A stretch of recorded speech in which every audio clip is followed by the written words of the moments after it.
أنا العبد السقيم من الخطايا وقد أقبلت ألتمس الطبيب. دا ملګری سوال لیکلی دی چې بعضې خلکو د ښکلیوالي دپاره د څاروو ښکرې هغه اوښکلي نو په دې څاروو قرباني کېږي. ښکر اوښکل دا عیب دی.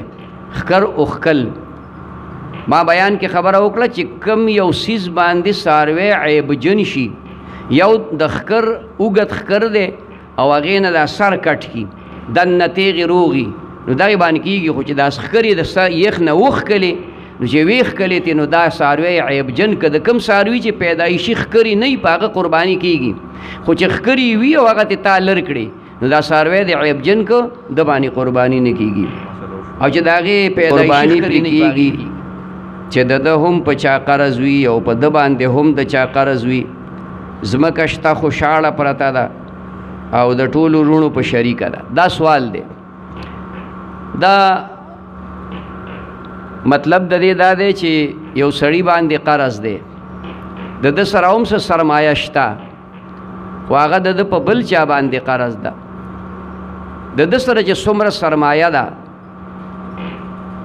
هغه سرمایه با اندازه کی او بیا چې په د باندې د چا قرض دی هغه با اندازه کی او د هغه خپلې سرمایې نه به منفي کی، لرې به کی، ماینس به کی. که د ده سره باقي 50-60 هزار روپۍ پاتې کېدې نو د باندې قرباني شته.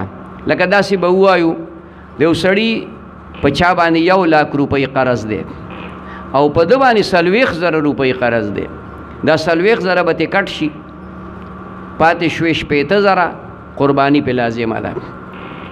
دا پټې چې کوم دی پټې که چرتې د اغستلو خرڅولو دپاره لکه پلاټونه خلک اخلي نو که د لږو پیسو هم دی نو نن خو یوه مرله په لکونو روپو ده نو هغه که لږ پټې هم دی خو مثلا پلاټ دی دا اغستی دی چیر دا به بیا خرڅ کما کال نیم پس نو ډېرې پیسې به راله وکړي نو په ده باندې د هغې زکات هم شته او قرباني پې هم شته، صدقه فطر هم پې شته.